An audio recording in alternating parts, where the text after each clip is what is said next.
संध्या रोज की तरह अपने सारे काम निपटा कर नहाने गई ही थी कि अचानक सास की कर्कश आवाज़ कानों में पड़ी।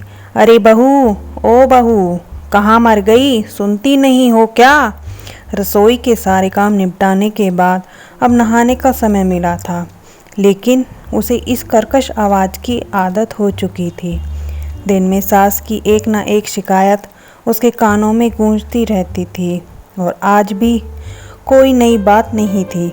संध्या ने जैसे तैसे अपने ऊपर 2 मग पानी डाला, जल्दी से कपड़े पहने और दौड़ते हुए सास माया देवी के कमरे में पहुंची। माया देवी गुस्से में चिल्ला रही थी, अरे तुझसे एक काम भी ठीक से नहीं होता।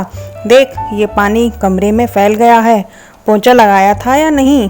संध्या डरते हुए बोली, माँ जी, लगाया तो था। माया देवी ने फिर चिल्लाकर कहा, तो ये पानी कहाँ से आ गया? अगर मैं गिर जाती तो मेरी हड्डियाँ टूट जाती। किस्मत ही खराब है जो तेरे जैसे कामचोर को मेरे बेटे ने पसंद किया। बड़े बड़े घरों से रिश्ते आ रहे थे और ये। संध्या समझ रही थी कि माया देवी जानबूझकर उसे तंग कर रही है। उसने बिना कुछ कहे फर्श पर गिरे पानी को साफ किया और वापस अपने कमरे में जाकर बैठ गई। उसके मन में यह सोचते हुए हल्की थकान से उसकी आंखें बंद हो गईं कि अगली बार किस बहाने से सास बुलाएगी। ये कोई नई बात नहीं थी। जब से संध्या इस घर में आई थी, उसके पति सुरेश के ऑफिस जाते ही माया देवी उसे तंग करने का एक नया तरीका ढूंढ लेती थी। हर दिन एक नई शिकायत, एक नया आरोप। संध्या समझ गई थी उसकी सास को तंग करने का बस एक बहाना चाहिए, और नहीं तो वो खुद बहाने गढ़ने में माहिर थी। पहले तो संध्या सब कुछ बर्दाश्त कर रही थी क्योंकि वह अपने पति सुरेश से प्यार करती थी और घर की शांति बनाए रखना चाहती थी, लेकिन यह दिन ब दिन और कठिन होता जा रहा था। उसे समझ नहीं आ रहा था कि उसकी ज़िंदगी इस तरह क्यों हो गई। कभी वह एक बिंदास और मजबूत लड़की हुआ करती थी जो स्कूल कॉलेज में किसी के भी लिए लड़ने को तैयार रहती थी, लेकिन अब अपने ही घर में वह खुद के लिए नहीं लड़ पा रही थी। शाम को जब सुरेश घर आता तो संध्या बहुत सारी बातें करने की सोचती, लेकिन सुरेश अक्सर थका होता और माँ की शिकायतों को ज़्यादा गंभीरता से नहीं लेता था। माया देवी भी बेटे के सामने बहुत ही अच्छी दिखती, लेकिन जब सुरेश घर से बाहर जाता तो उनका असली रूप सामने आ जाता। माया देवी की सबसे बड़ी नाराज़गी संध्या के साथ दहेज को लेकर थी।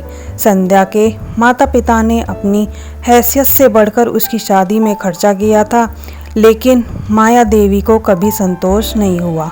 उन्हें हमेशा लगता था कि उन्हें और कुछ मिलना चाहिए। इसी के चलते उन्होंने घर की नौकरानी को भी हटा दिया था और सारे काम का बोझ संध्या के जिम्मे आ गया था। संध्या ने कई बार सोचा कि वह इस मुद्दे पर सुरेश और माया देवी के साथ बैठकर शांति से बात करेगी, लेकिन कभी समय नहीं मिला। हर दिन एक नई समस्या, एक नया बहाना। एक दिन जब संध्या सुबह सुबह झाड़ू लगा रही थी, माया देवी बिस्तर के किनारे बैठी स्वेटर बुन रही थी। जैसे ही संध्या उनके पास पहुंची, माया देवी ने अचानक बिना देखे एक जोरदार लात मारी और चिल्लाई, अरे तुझ में अकल नाम की चीज़ है या नहीं?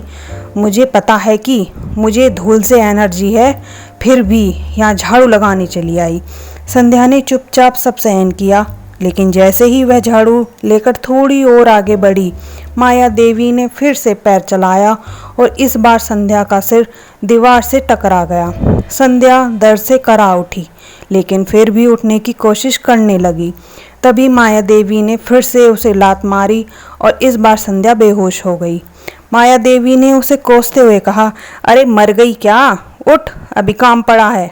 लेकिन जब संध्या नहीं उठी तो माया देवी के हाथ पांव फूल गए।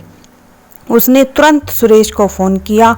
सुरेश तुरंत संध्या को अस्पताल ले गया, लेकिन माया देवी की बड़बड़ाहट बंद नहीं हुई।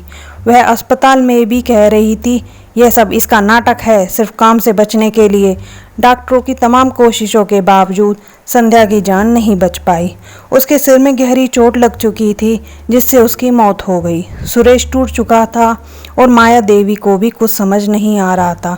धीरे धीरे पड़ोसियों को सच्चाई पता चलने लगी। सबने माया देवी के बुरे बर्ताव की कहानियां सुनाई और सुरेश के आत्मग्लानि से भरे चेहरे पर भी लोगों की निगाहें थी। वह खुद भी समझ गया था कि उसकी मां ने उसकी पत्नी के साथ जो किया वह गलत था। सुरेश ने ज़्यादा दिन इस बोझ के साथ नहीं जी पाया। एक दिन उसने खुद को पंखे से लटका लिया और अपनी ज़िंदगी ख़त्म कर ली। अब माया देवी के घर में बस सन्नाटा था। वह दिन भर बड़बड़ाती रहती थी, अरे बहू कहाँ मर गई, अरे बेटे को भी साथ ले गई, जल्दी आ, घर गंदा पड़ा है। लोगों ने सुना लेकिन कोई उनकी मदद करने नहीं आया। कुछ दिनों बाद खबर आई कि माया देवी को पागल खाने में भर्ती करा दिया गया था और उनके घर को किसी ने सस्ते दामों में बेच दिया था। धन्यवाद दोस्तों, ये थी आज की हमारी कहानी। अच्छी लगे तो लाइक, शेयर और सब्सक्राइब करना ना भूलें। धन्यवाद।